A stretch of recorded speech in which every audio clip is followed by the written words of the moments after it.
Boa noite, irmãos, mais uma vez. Queria convidá-los a abrir no Evangelho segundo João, capítulo 9. Vamos ler até o verso 12.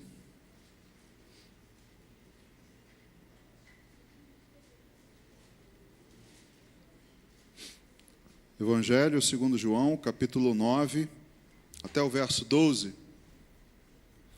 Diz assim a palavra de Deus: Caminhando Jesus viu um homem cego de nascença, e os seus discípulos perguntaram: Mestre, quem pecou, este ou seus pais, para que nascesse cego? Respondeu Jesus: Nem ele pecou, nem seus pais, mas foi para que se manifestem nele as obras de Deus. É necessário que façamos as obras daquele que me enviou enquanto é dia. A noite vem, quando ninguém pode trabalhar.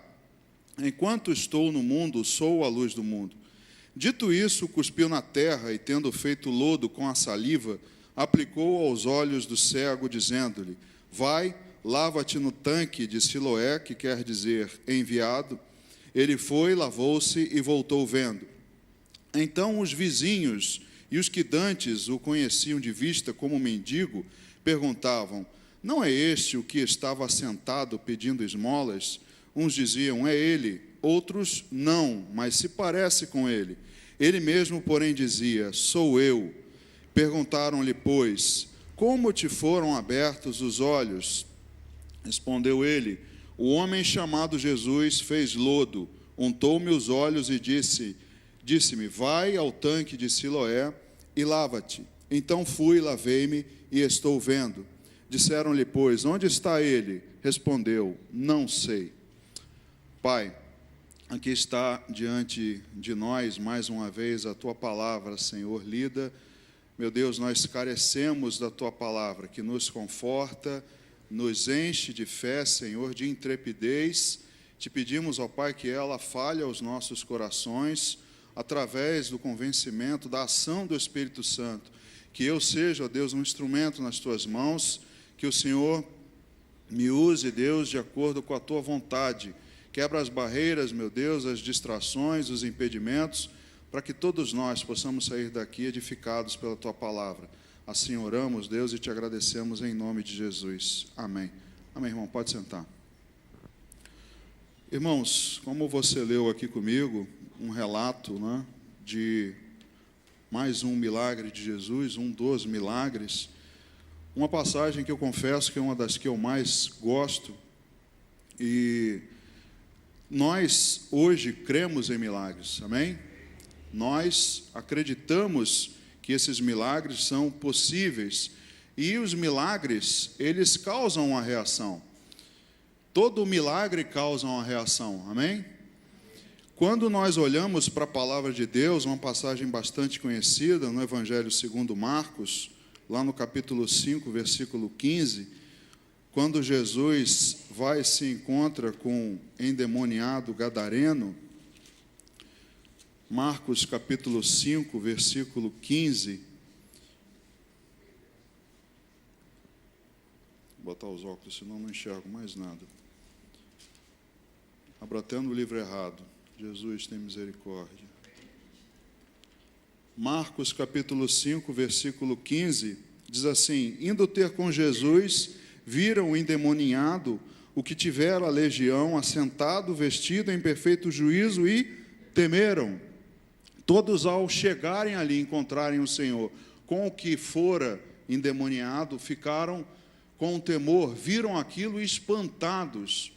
Então, todo o milagre causa um espanto, causa algo assim, uma comoção, né? Uma reação. E desse texto que nós lemos, o milagre em si, ele é maravilhoso, a forma como foi feita, né? Mas desse trecho que nós lemos, o que mais me salta aos olhos são as reações desses personagens aqui nesse texto. E quando eu penso sobre reações, nós temos que pensar a respeito das nossas reações, não somente no contexto espiritual, mas também no contexto secular, né? Recentemente eu vi uma matéria que nem é tão recente assim, mas eu havia, agora há pouco tempo, uma matéria de julho, que um jornalista alemão veio ao Brasil fazer uma matéria sobre tentar descobrir por que os brasileiros estão tão apáticos e não protestam, não vão às ruas, né, não tomam ações e ficam nessa inércia. É algo motivo de estudo. Eles lá fora pensam assim, por que eles estão assim tão apáticos? Então, quando eu penso nas reações, o que preocupa muito, deve preocupar não somente a mim, mas a você também, são essas reações de apatia que nós vemos hoje na nossa sociedade. As pessoas fazem, né, e roubam os crimes à luz do dia. Antigamente, ainda o bandido larápio, antes de fazer, ele olhava para um lado e para o outro, né, esperava aquele momento oportuno e praticava o crime. Hoje não há a menor preocupação com isso. Ele desce na frente de todo mundo, num ponto de ônibus cheio, e ali faz o seu crime e, pasmem, todos ao redor agem como se não estivessem vendo nada.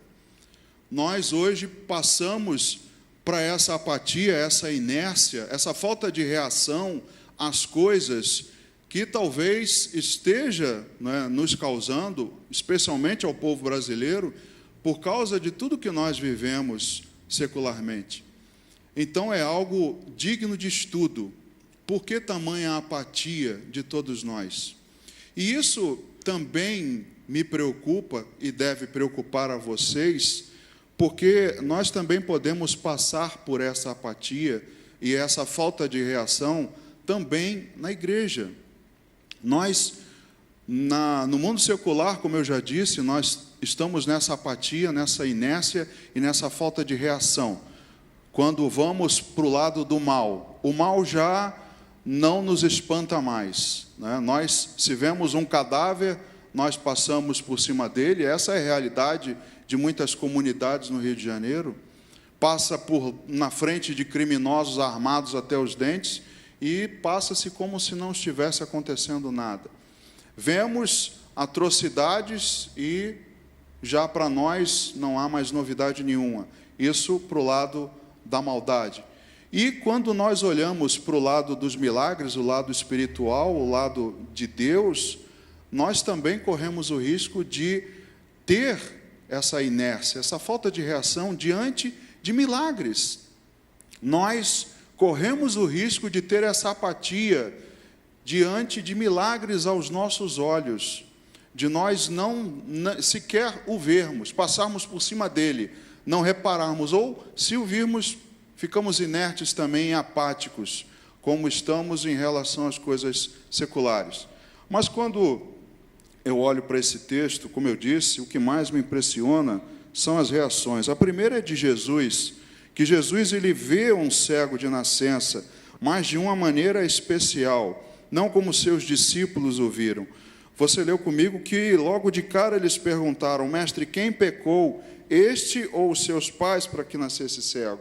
Havia nos discípulos aquela velha impressão de que se ele é cego é porque pecou, porque está em pecado, e se nasceu cego, é uma interpretação da Bíblia de que talvez os seus pais tivessem errado, então eles faziam esse julgamento a respeito do cego.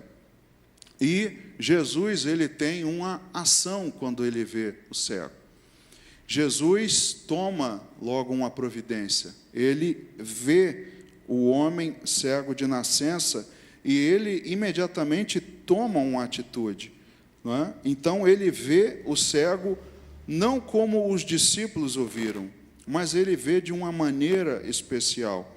Normalmente esse homem seria ignorado, como nós ignoramos. Eu acabei de dizer que nós ignoramos atrocidades que acontecem no nosso país e para nós já virou normal, não nos impressionamos mais. Mas eles normalmente passariam por esse cego de nascença e ele seria também ignorado, porque naquela época ser cego significava muita discriminação, por haver essa corrente que pensava que havia alguma origem de pecado para aquela cegueira, né, ou dos seus pais, e também por ele ser sem trabalho, não havia a inclusão social de um cego naquela época. Veja o que diz o versículo 34 desse mesmo capítulo. Veja o que os fariseus dizem, mas eles retrucaram: tu és nascido todo em pecado e nos ensinas a nós? E o expulsaram. Então, não só os discípulos pensavam assim, mas os fariseus também pensavam, a sociedade então era levada a pensar e ignoravam. Era mais um pedinte ali no meio da rua que todo mundo se costumava a passar por cima dele e já não dava mais atenção. Mas Jesus vê esse cego de uma maneira diferente, de uma maneira especial, e toma uma atitude. Isso mostra, em primeiro lugar, para mim, que Jesus está atento a todas as pessoas. Ele está observando, como nós lemos no início do culto, Deus tem os cabelos da sua cabeça contados, em detalhes. Deus te conhece em detalhes e está atento a todos nós, a todos que estamos aqui agora ouvindo a palavra dele. Jesus está atento a todas as pessoas e não foi diferente com esse cego. Então Jesus, ele toma essa atitude. Enquanto todos estavam inertes, né, por esses pensamentos e doutrinas, além de ser sábado, ainda mais sendo um sábado também, ninguém faria nada ainda que quisessem. Então, apesar dessa inércia dos outros, Jesus toma essa atitude e requer do cego uma outra, que está relatado aí no versículo 3 ao 7. Respondeu Jesus: nem ele pecou, nem seus pais, mas foi para que se manifestem nele as obras de Deus. É necessário que façamos as obras daquele que me enviou, enquanto é dia. A noite vem, quando ninguém pode trabalhar. Enquanto estou no mundo, sou a luz do mundo. Dito isso, cuspiu na terra e, tendo feito lodo com a saliva, aplicou aos olhos do cego, dizendo-lhe: vai, lava-te no tanque de Siloé, que quer dizer enviado. Ele foi, lavou-se e voltou vendo. Então veja, Jesus primeiro responde que nem ele pecou, nem seus pais, mas foi para que se nele fossem manifestas, para que se manifestassem nele as obras de Deus. Nós frequentemente olhamos, não é, e ficamos julgando as pessoas, olhamos para as pessoas e não olhamos para as obras. Jesus meio que dá uma resposta para eles assim: por que vocês, ao invés de olharem e julgarem e ficarem imaginando a origem do problema, não tomam uma atitude em prol da obra de Deus? Porque é necessário que façamos. Essa versão diz façamos. Há algumas versões que dizem que eu faça. Então, Jesus, nessa interpretação, né, nessa crítica textual, Jesus inclui façamos. É necessário que nós façamos para que as obras de Deus se manifestem neles, nas pessoas. Enquanto nós estamos olhando, julgando, ficando inertes, Jesus toma atitudes, toma ações e diz: é necessário que façamos a obra de Deus, porque se não fizermos, se não tivermos uma ação, essa pessoa não vai ter a glória de Deus se manifestando nela. Então Jesus toma uma atitude e vai até esse homem e faz, né, como nós vimos aí, o lodo, e esse homem enfim voltou a ver. Mas, como eu disse, essas atitudes causam reações. As atitudes de Jesus sempre causaram reações e continuam causando até hoje. Amém? Esse é um problema que nós devemos abrir os olhos. Se Jesus continua causando reações, se ele continua fazendo milagres, nós não podemos e devemos tomar muito cuidado com essa inércia e apatia diante dos milagres que nós vivenciamos, porque nós parece que não valorizamos mais os milagres de Deus. Se você está aqui sentado agora, é um milagre. O fato de você ter chegado ao final de mais um dia é um milagre, não tenha dúvida disso. Então, nós ficamos apáticos para os milagres e achamos que eles não acontecem mais. E aí sempre há o erro, o perigo de virarmos legalistas, como eram os fariseus. Então, quando eu olho para esse texto, eu vejo as reações que as atitudes de Jesus causavam. Em todos os milagres vocês vão ver reações, mas nesse em especial, esses personagens têm muito a nos ensinar. Os primeiros são os vizinhos que antes o conheciam, que nós lemos versículo 8 a 10. Então os vizinhos e os que dantes o conheciam de vista, como mendigo, perguntavam: não é este o que estava sentado pedindo esmola? Uns diziam: é ele. Outros: não, mas se parece com ele. Ele mesmo, porém, dizia: sou eu. Perguntaram-lhe, pois, como te foram abertos os olhos? Vejam as reações dos seus vizinhos que o conheciam antes. E veja que o texto diz que o conheciam de vista. Eu sei que você está por aí. Eu conheço, já te vi em algum lugar. Sabe aquela pessoa? De onde eu te conheço? Eu já te vi em algum lugar.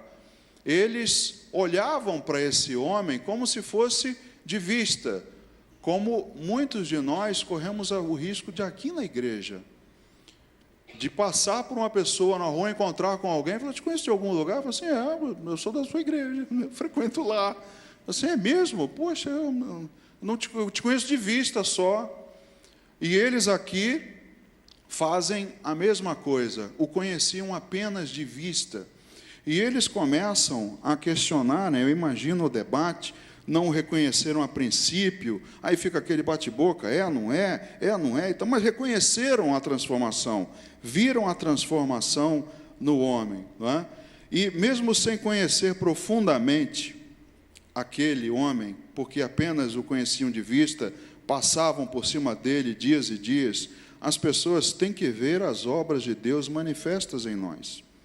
Então, ainda que as pessoas não te conheçam profundamente como Deus te conhece, e jamais vão te conhecer, nem você mesmo vai se conhecer como Deus te conhece, é necessário que as pessoas vejam em nós as obras de Deus manifestas, ou não. É necessário, e isso acontece frequentemente. O problema é que muitos, hoje em dia, não têm mais aquele comportamento, não tem mais aquela mudança visível, não se vê mais aquele impacto de diferença, não se pergunta mais: você é cristão? Nós não nos reconhecemos mais na convivência. Nós, antigamente, nos denunciávamos mais. Hoje em dia, não há mais esse reconhecimento das obras de Deus que foram manifestas nesse homem.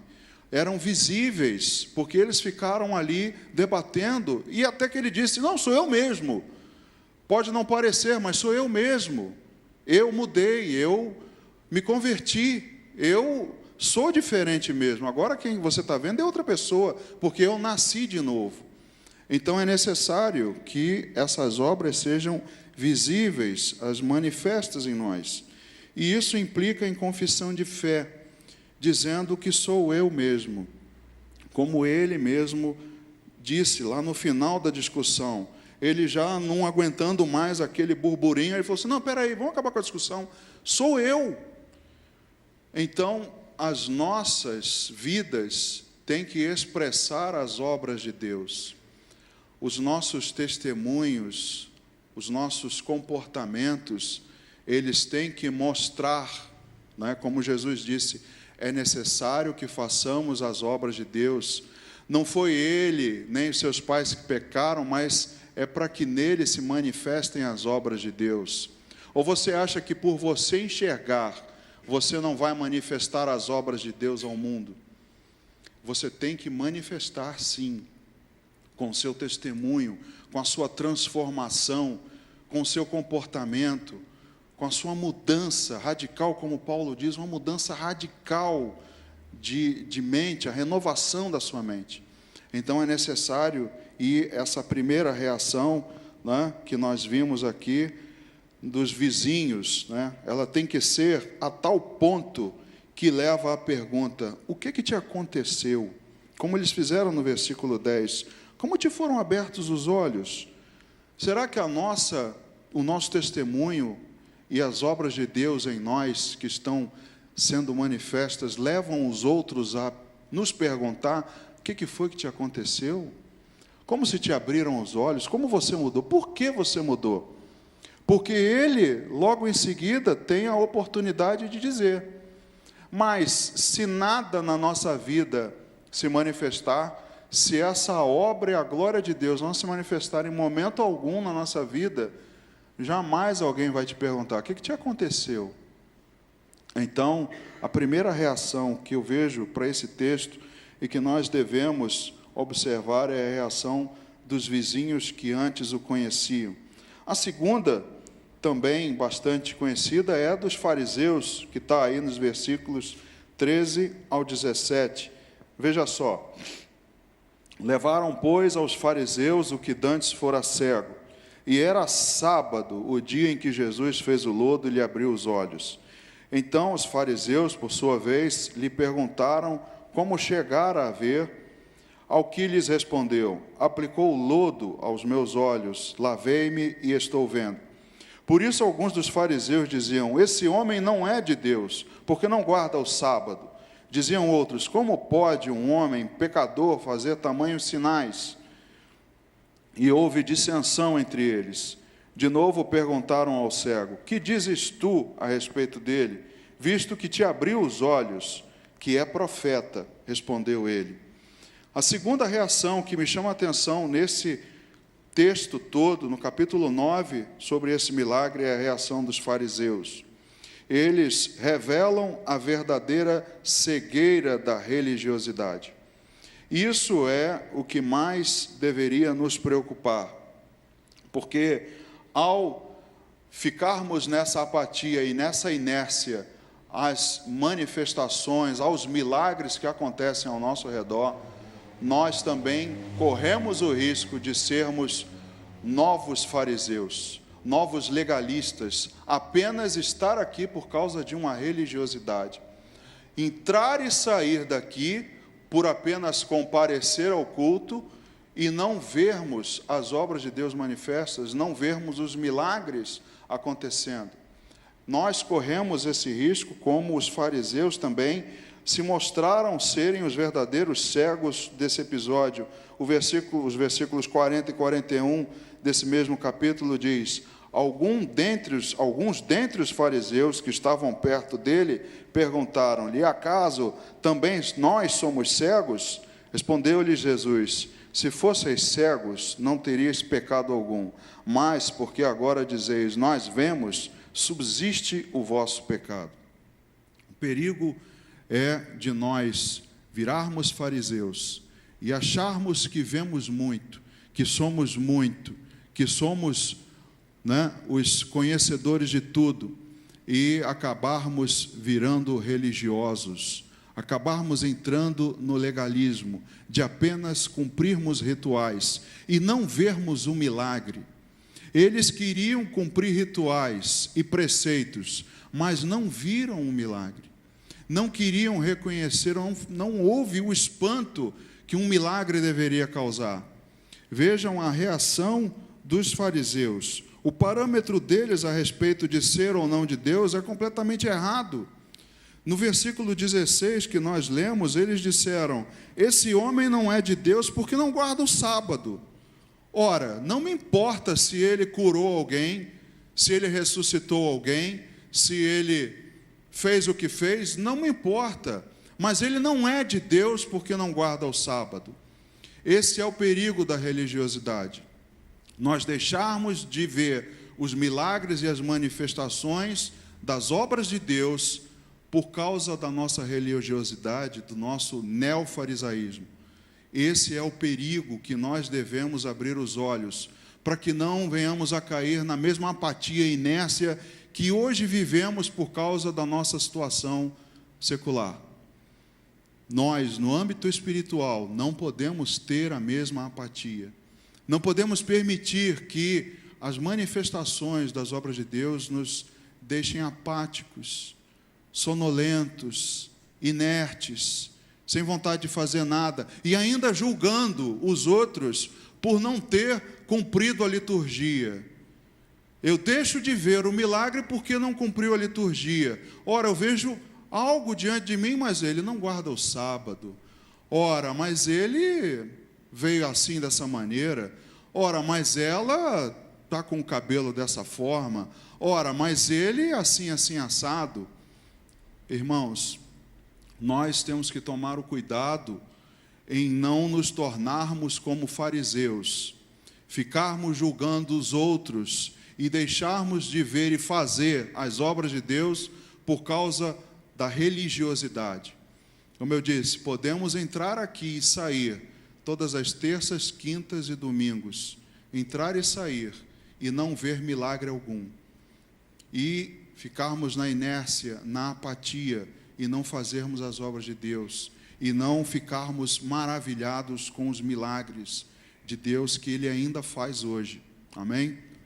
Esses fariseus, eles então tiveram uma visão, uma opinião, o parâmetro deles a respeito de ser ou não de Deus era completamente errado. Nós estávamos estudando aqui o livro de Deuteronômio e vimos também a guarda do sábado.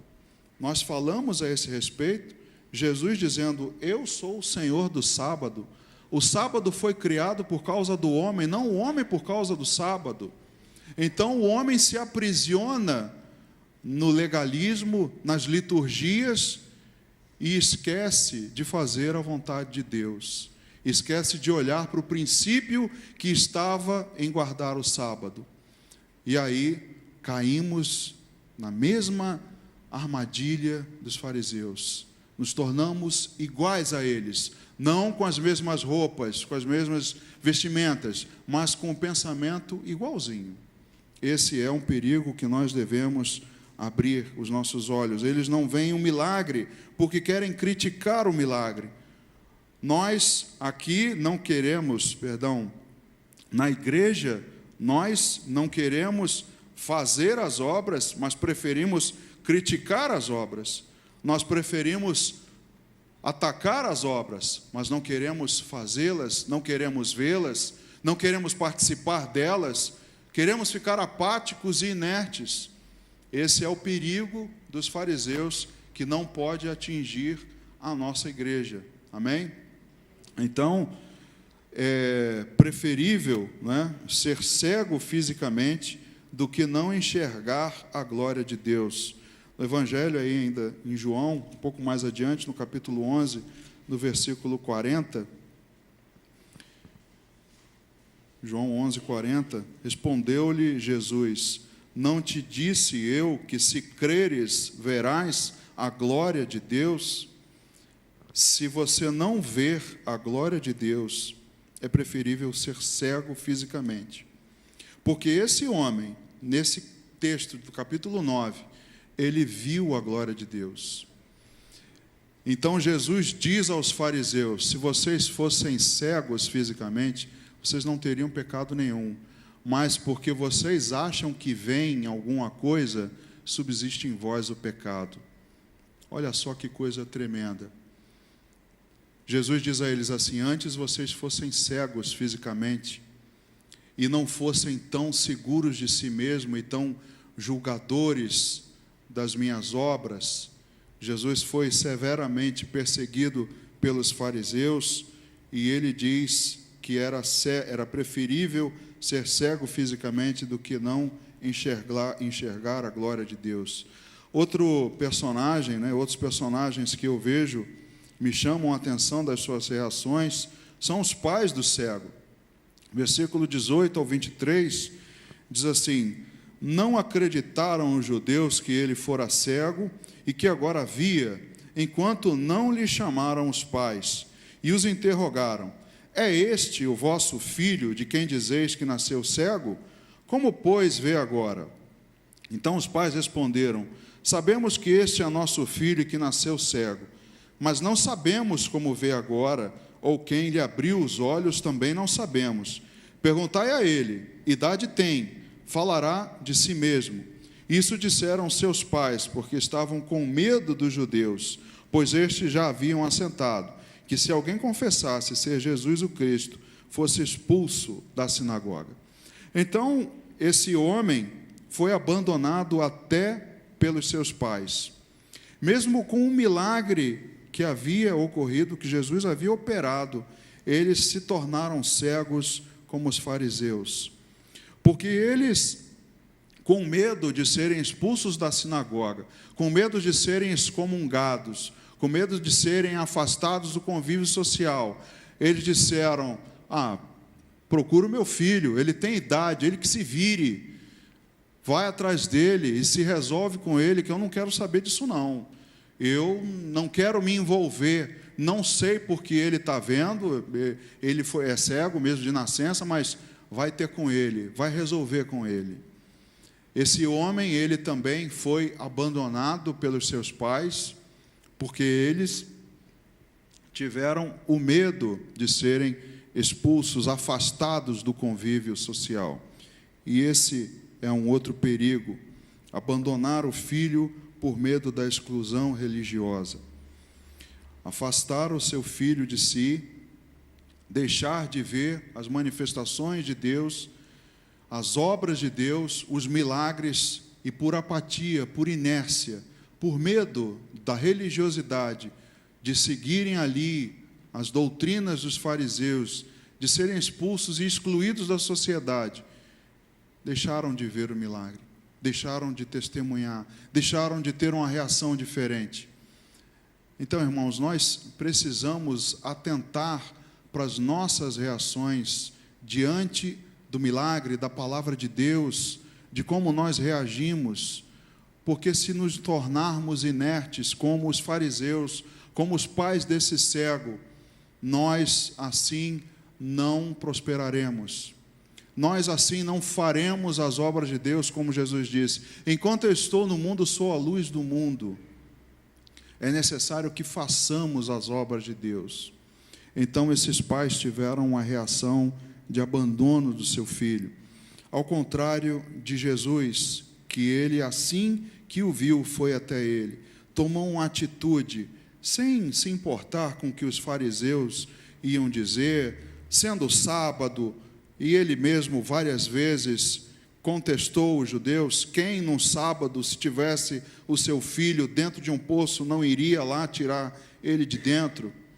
Quanto mais fazer as obras de Deus. Então, Deus não abandona os seus filhos. Queria ler contigo 3 textos para comprovar isso. Salmo 37, todos eles conhecidos dos irmãos. Salmo de número 37, versículos 23 até o 28. O Senhor firma os passos do homem bom e no seu caminho se compraz. Se cair, não ficará prostrado, porque o Senhor o segura pela mão. Fui moço e agora sou velho, porém jamais vi o justo desamparado, nem a sua descendência a mendigar o pão. É sempre compassivo e empresta, e a sua descendência será uma bênção. Aparta-te do mal e faze o bem, e será perpétua a tua morada. Pois o Senhor ama a justiça e não desampara os seus santos. Serão preservados para sempre, mas a descendência dos ímpios será exterminada. Então Deus jamais nos abandona. Se cairmos, não ficaremos prostrados, porque Ele nos segura pela mão. Ainda no Evangelho de João, lá no capítulo 10, no versículos 27 a 28, João capítulo 10, dos versículos 27 e 28. Sim, Senhor, respondeu ela, eu tenho crido que tu és o Cristo, o Filho de Deus, que devia vir ao mundo. Tendo dito isto, retirou-se, chamou Maria, sua irmã, e lhe disse... Não é esse. João 10. Referência errada, irmãos. Abrem Isaías 49. Os meus textos eu às vezes tenho que revisar. Isaías 49.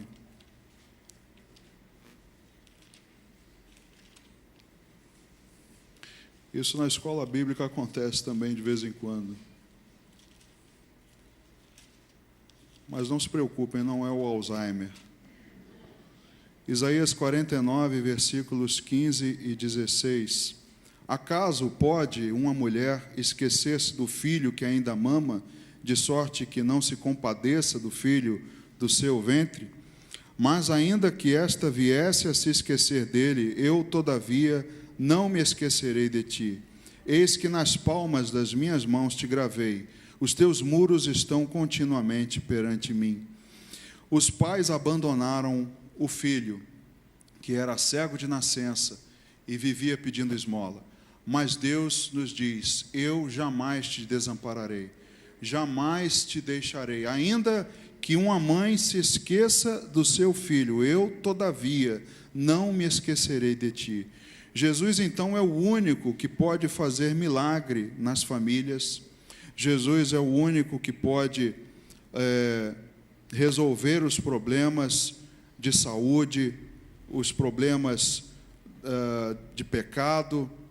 Certa vez eu vi aí, tem umas pessoas que pintam, não é? Nos muros da cidade, só Jesus expulsa os demônios. Já viram isso? Pois é. E aí alguém foi e apagou, passou uma tinta branca lá por cima, né, em prol da liberdade religiosa, encarando que aquilo ali é um cerceamento, de como se outros pudessem.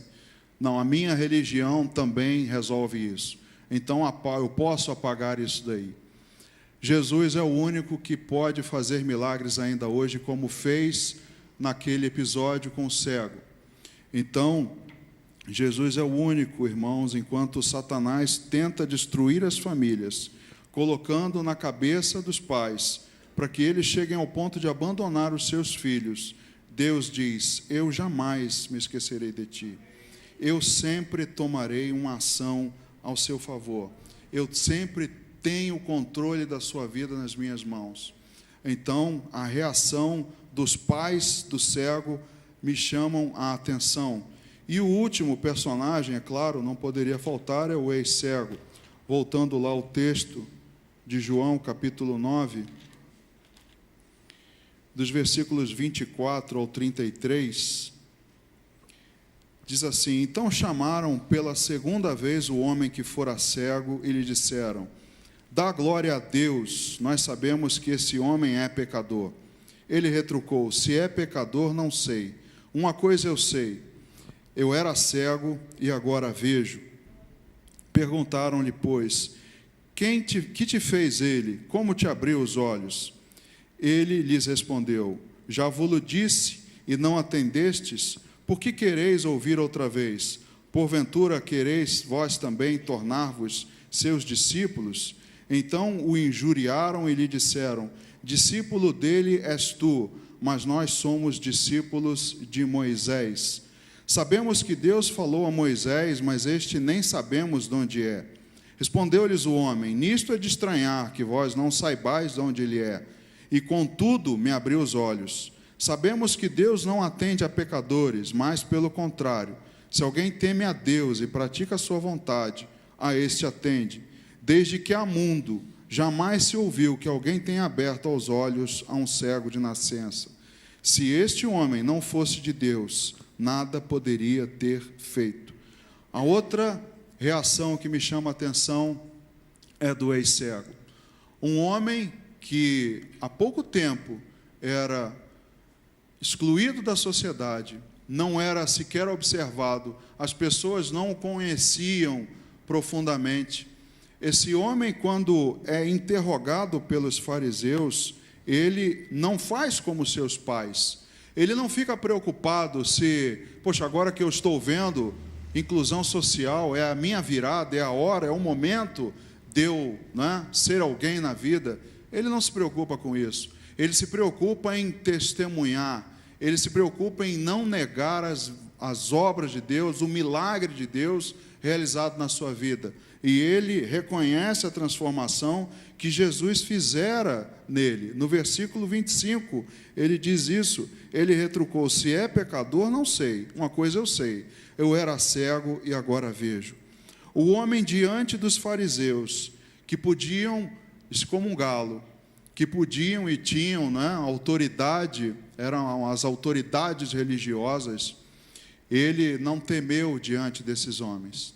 O fato dele ter tido um encontro com Jesus, de ter uma reação que não é apática e não é inerte, tornou esse homem com uma ousadia que me chama a atenção. Ele saiu da inércia anterior e anunciava o milagre.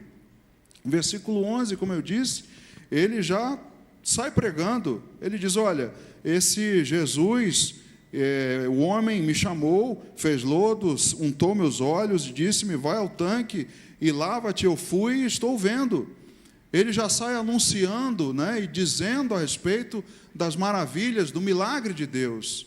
Ele não fica pensando e perturbado se, poxa, hoje foi sábado, o que é que vão pensar de mim? Poxa, isso, poxa, aquilo, os fariseus vão me interrogar e eu tenho que ir.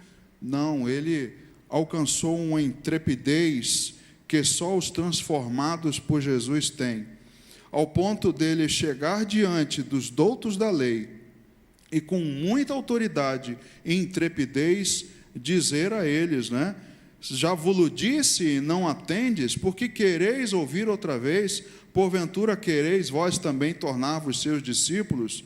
O homem de um cego, um ninguém, reconhecido por ninguém, adquire uma ousadia, uma intrepidez diante dos fariseus, que todos se encolhiam. Veja só o que diz Atos dos Apóstolos, capítulo 4, versículo 13.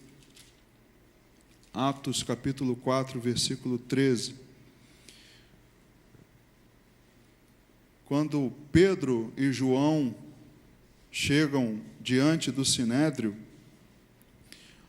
diz assim o versículo 13, ao verem a intrepidez de Pedro e João, sabendo que eram homens iletrados e incultos, admiraram-se e reconheceram que haviam eles estado com Jesus.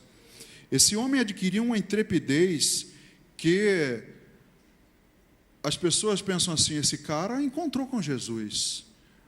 Tanto que os fariseus ficaram tentando tirar dele a resposta. Quem é esse cara? Porque eles sabiam que era Jesus.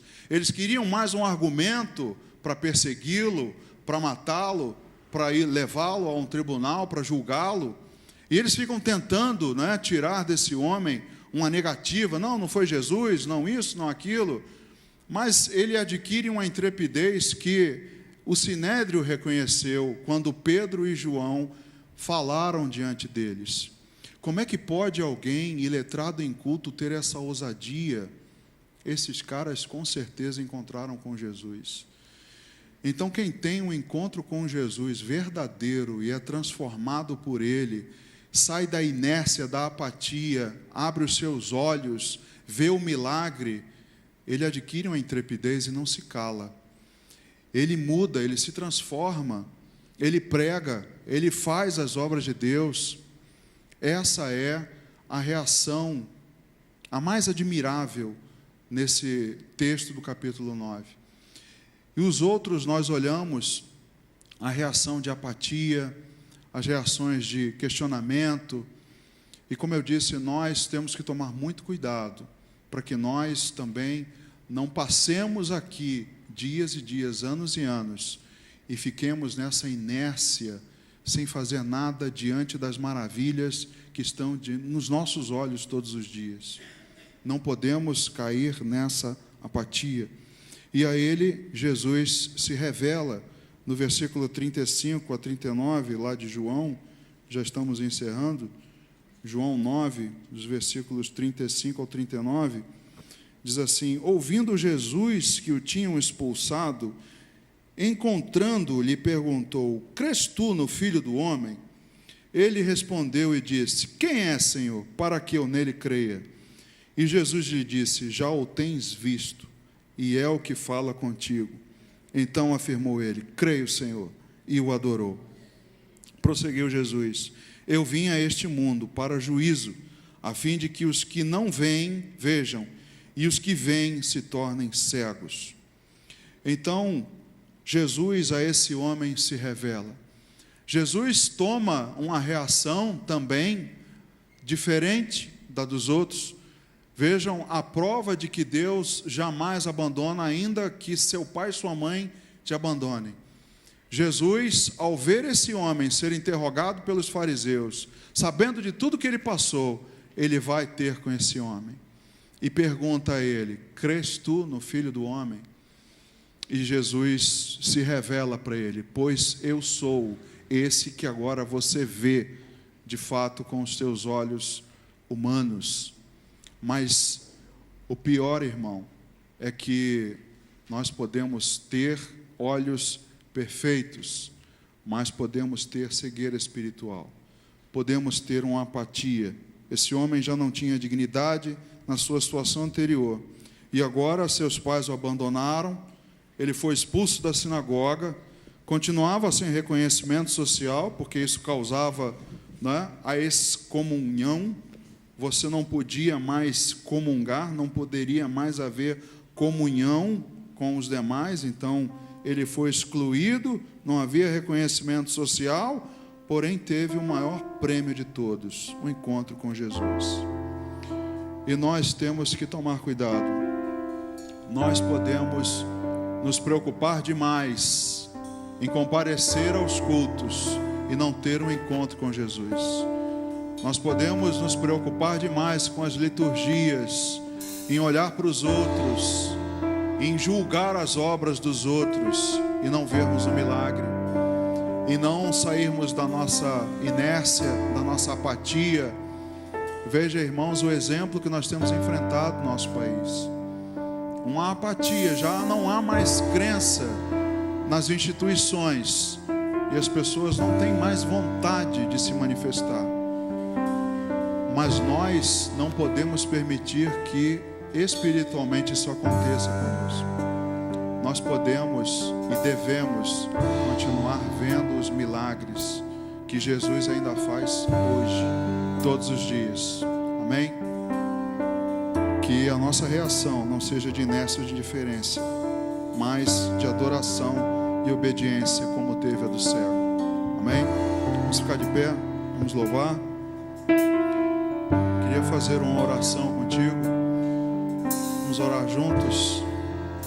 Senhor Deus, ouvimos a Tua voz, ouvimos a Tua palavra, ouvimos, ó Deus, as reações que foram aqui colocadas de todos, meu Deus, os personagens nesse milagre de Jesus.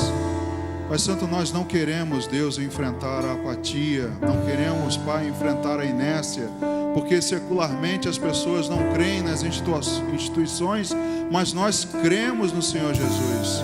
Nós cremos em Deus, nós cremos que o Senhor opera milagres e maravilhas, e queremos, como aqueles que viram o endemoniado sentado ao lado de Jesus em perfeito juízo, e temer. Não queremos, Deus, entrar e sair da Tua casa e não ver as maravilhas, não sermos impactados pela Tua palavra, não fazermos as obras como o Senhor Jesus disse que eram necessárias que fizéssemos. Senhor meu Deus, que o Teu povo enxergue, que todos nós tenhamos esse entendimento, ó Pai. Tira o Teu povo da apatia e da inércia, Senhor. Assim nós te pedimos, ó Deus, e te agradecemos em nome de Jesus. Amém. Vamos louvar, irmãos.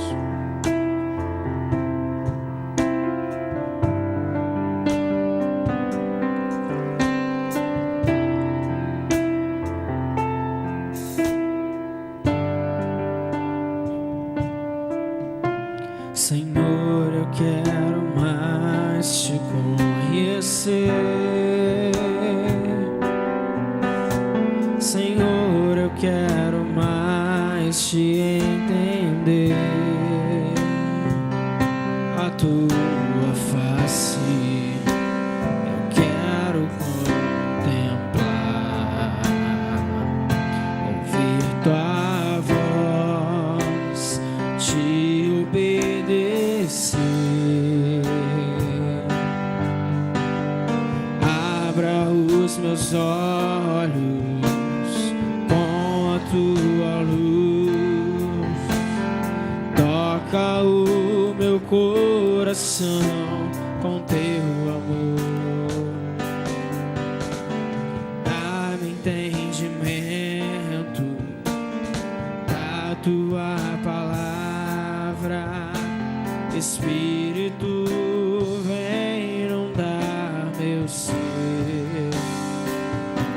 quero ser semelhante a ti. Enquanto eu te adoro, transforma-me. Eu quero ser semelhante a ti. Enquanto eu te adoro, transforma-me. Transforma-me. Transforma-me. Transforma-me. Transforma-me. Transforma-me. Transforma-me, Senhor. Transforma-me. Transforma-me. Eu quero ser semelhante a ti. Enquanto eu te adoro, transforma-me. Eu quero ser semelhante a ti. Enquanto eu te adoro, transforma-me. Enquanto eu te adoro, transforma-me. Amém, Jesus. Louvado seja o Senhor. Glórias a Deus. Amém, irmãos.